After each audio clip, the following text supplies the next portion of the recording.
ভারত এবং পাকিস্তানের মতো রাষ্ট্রে যদি আমাদের যে এত এত ভালো ইউনিভার্সিটি থাকতে পারে, তাহলে আমাদের নাই কেন? এটা আমাদের ইজ্জতে লাগতেছে। বাংলাদেশের ভদ্রলোক শ্রেণী যে পাবলিক ইউনিভার্সিটিতে পড়তে পারার ব্যাপারটাকে ইজ্জতের ব্যাপার মনে করে না, এটা আমাদের একটা বিরাট ক্ষতি। আন্ডারগ্রেড প্রোগ্রামে পোলাপান কি করবে? পোলাপান বাজারে বিক্রি হওয়ার মতো তৈরি হবে। বাংলাদেশের সবচেয়ে বড় সমস্যাটা বাংলাদেশের শিক্ষায় তোমার টাকা নেই। এই শিক্ষা বান্ধব ডিজিটাল যে 15 বছরের গভর্নমেন্ট চলছে, এটা কাটার পরে দাঁড়াইছে হলো গত বাজেটে 1.76। কিভাবে শিক্ষার বাজেট আপনি 5 বছরের মধ্যে 4 উন্নীত করবেন? আমি বলি যে আমি বাংলাদেশের পিএইচডি, এই জন্য আমি জানি যে বাংলাদেশের বেসিক্যালি কোনো পিএইচডি প্রোগ্রাম নাই। একটা আলাপ উঠেছে যে আমরা কার কাছে আবেদন করছি।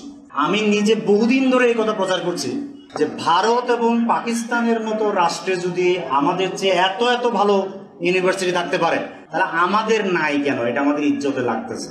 আমি প্রচার করছি যে বাংলাদেশের মতো একটা অপেক্ষাকৃত খারাপ, গত 15 বছর ধরে আমি অনবরত এই কথা বলেছি যে আমাদের এই খারাপ রাজনীতির মধ্যেও, খারাপ প্রশাসনের মধ্যেও এবং খারাপ ছাত্রলীগের মধ্যেও এই আরো ভালো ইউনিভার্সিটি করা সম্ভব।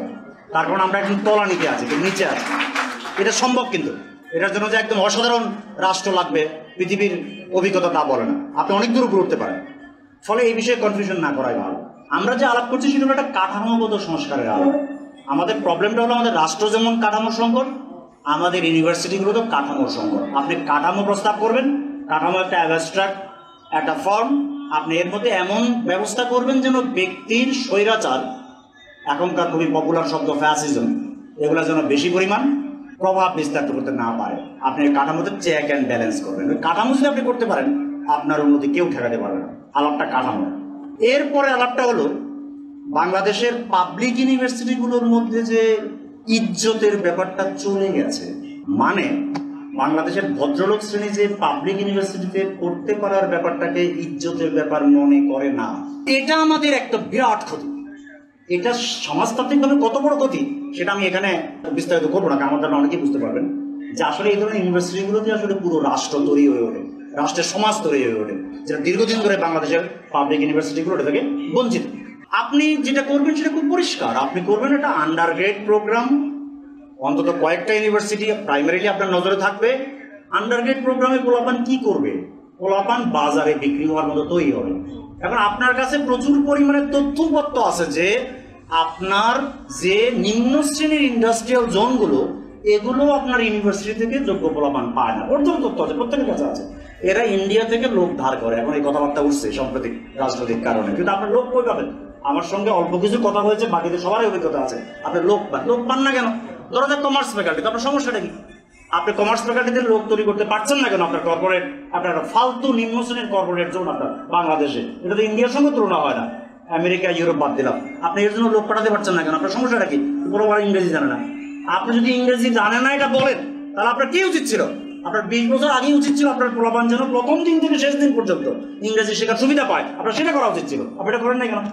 পোলাপান কি হয়েছে? পোলাপান হলো আইটি, অনলাইন, গ্লোবাল যে নেটওয়ার্কিং, এগুলো সম্পর্কে ওয়াকিবহাল না। রুরাল ব্যাকগ্রাউন্ডের ছেলেমেয়েরা আসে বেশিরভাগ, 90% প্রায়। হবে না তো আপনার কি দরকার? আপনার তো আপনি এই ব্যবস্থা করবেন একদম প্রথম দিন থেকে, যে পোলাপান কোর্সের পর কোর্স করবে, ফ্রি কোর্স করবে, 100 টাকা দিয়ে কোর্স করবে, 1 টাকা দিয়ে কোর্স করবে, আপনি ব্যবস্থা করবেন। কই? নাই তো। আমরা তো 20 বছর ধরে শুনতেছি যে আপনার কমার্স ফ্যাকাল্টি, বা শুধু কমার্স ফ্যাকাল্টি উদাহরণ দিলাম মাত্র, science faculty, arts faculty, social science, একই অবস্থা। মানে আপনি ব্যবস্থা করবেন হলো আপনার আন্ডারগ্রেড পোলাপানকে বাজারে বিক্রি করার জন্য। আপনি সেটা করবেন, আপনার মেডিসিন তৈরি হবে। আর কি করবেন? আপনি রিসার্চ করবেন, যে রিসার্চ লোকে জানবে যে ইউনিভার্সিটি থেকে আমার এই উপকার হয়েছে, আপনার রিলিজন তৈরি হবে। তা আপনি কি করেন নাই?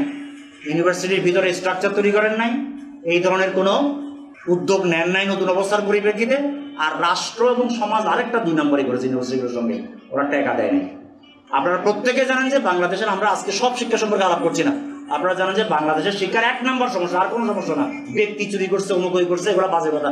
বাংলাদেশের সবচেয়ে বড় সমস্যাটা বাংলাদেশের শিক্ষায় তোমার টাকা নেই। আপনারা জানেন যে এর আগ পর্যন্ত 15 বছর আগে জিডিপির 2.25% বরাদ্দ ছিল। এই শিক্ষা বান্ধব ডিজিটাল যে 15 বছরের গভর্নমেন্ট চলছে, এটা কাটার পরে দাঁড়াইছে হলো গত বাজেটে 1.76।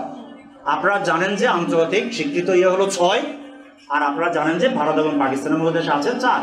আমি প্রস্তাব করছি যে শিক্ষা সংক্রান্ত যে কোনো আলাপে এই সরকারের কাছে কিংবা আগামী বাংলাদেশে 1 নম্বর প্রস্তাব হবে যে আপনি 5 বছরের মধ্যে আমাদেরকে একটা গ্র্যান্ড ম্যাপ দিবেন যে কিভাবে ইকোনমিস্টরা সেখানে থাকবে, শিক্ষাবিদরা থাকবে, কিভাবে শিক্ষার বাজেট আপনি 5 বছরের মধ্যে 4 উন্নীত করবেন।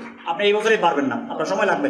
আপনি এই রোড ম্যাপ দেবেন, এই রোড ম্যাপ দেন, টাকা পয়সা দেন, স্ট্রাকচার ঠিক করে দেন, বাজারের সঙ্গে সংশ্লিষ্ট করেন, এবং ওই যেটা আমরা এখানে লিখিত প্রস্তাব করেছি, আপনি একটা প্রকৃতপক্ষে পিএইচডি প্রোগ্রাম চালান। আমি বলি যে আমি বাংলাদেশের পিএইচডি, এই জন্য আমি জানি যে বাংলাদেশে বেসিক্যালি কোনো পিএইচডি প্রোগ্রাম নাই। এটা বলে আমার বহু কলিগের সঙ্গে আমার সম্পর্ক খারাপ হয়ে গেছে। আপনি একটা ফুল টাইম মিস্ত্রি করে অদ্ভুত কাণ্ড, full time full pay PhD programme করেন, 10 বছর পরে খবর নেন, আপনার এমনি উন্নতি হবে। ধন্যবাদ সবাই।